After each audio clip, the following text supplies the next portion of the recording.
I remember sitting on a panel with Rob Light from CAA, maybe 8-10 years ago, and I remember him saying, I may sound like a pompous prick by saying this, but 99.9% of you in this room are going to fail. I said, I guarantee you that if you ask just about everybody in this room who's a musician, if they could make a life just playing music, just make a living playing music, would you take that? And would that be success? And every one of them put their hand in the air.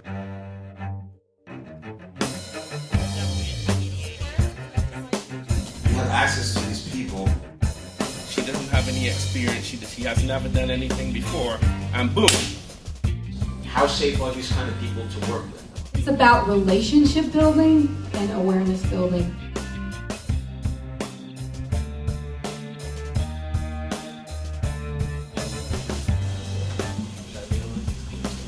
Hello, my name is Jennie Walker.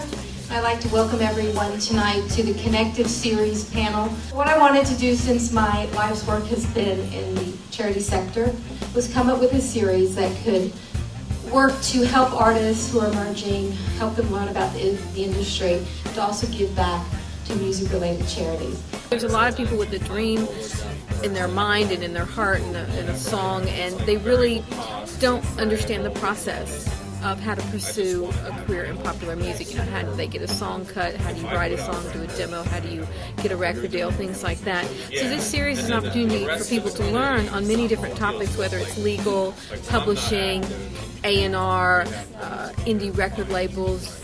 Television shows, commercials, film.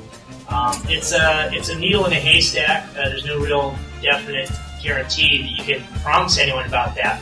But when you think you have music that's special, there's now the desire from these media gatekeepers to find new music, and bands are much more amenable to it. See, what happened was eventually the record labels got so rich and they were selling CDs of the old music because everyone wanted to buy it CD, and they only had to sell a certain amount of new artists. And they go, wow, look, why do we need to find a guy that's already out there? Let's just create our own kind of thing. And the major record labels in the 80s and 90s thought it was kind of one of those things, you were born on third base and you think you hit a triple, okay? See, what happened was they thought, oh, it's us doing it, we were making it happen. But it was kind of, you had radio, you had MTV, you had all these things, and you kind of could just figure out what to put in the slot, and it kind of worked. Then all of a sudden the internet came along and it changed the whole model. And now it's kind of going back to the way it was in the beginning. Everyone doesn't get to be famous, and everyone that you pick doesn't automatically get bought by the people. And to me, the critical aspect that's not been written about well enough is if you draw sort of a wheel, which is sort of a 360 concept, in the center of that wheel is the website. If you're a fan of a particular artist, such as Madonna, and you want to buy Madonna tickets, you go onto the website. While you're on the website, you can also buy merchandising. You can buy merchandising for former shows. You can buy current merchandising of the show you're about to see. You can join the fan club. You can the day after the concert, and they're not doing this yet, but they will at some point. You'll get an email back saying, if you enjoyed the concert and you'd like to see the DVD or the CD of the concert you just saw, you can do that. You want to buy memorabilia. So in essence, it's sort of one-stop shopping for the consumer. You'll be able to buy digital downloads off of it. So it becomes a destination point for any artist that you're a fan of, and you can plug into each and every type. So you can buy any types of merchandise, music, tickets, etc. from one website. It was real well run, so thank you, and thank you for inviting us.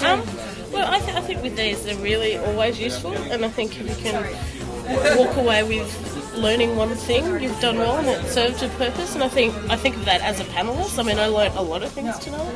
Yeah, whenever you bring together different people from different walks of life and get their different opinions on things, especially when you bring in people from different countries, representation that you can have to talk together, I think it's a win-win for everyone. And obviously we had a great group and a big group here tonight that really enjoyed it, participated, and it always works well. I learned so much, and it's so important. I mean, there's so little access for the artists to really have discussions like this. It's amazing, and I'm really appreciative, and I'm very grateful that you're running this, and that ASCAP is supporting it. It's invaluable, actually. What can I say? It really is. I am an emerging artist, and I kind of just needed to know some basic copywriting, information as far as getting my songs copywritten and protecting my songs. I don't want anyone taking them. And I did learn a lot. I learned, what the procedure is and exactly what I should do, and I was referred a bunch of great books as well that I'm definitely going to go home and read, and I'm definitely glad that I came.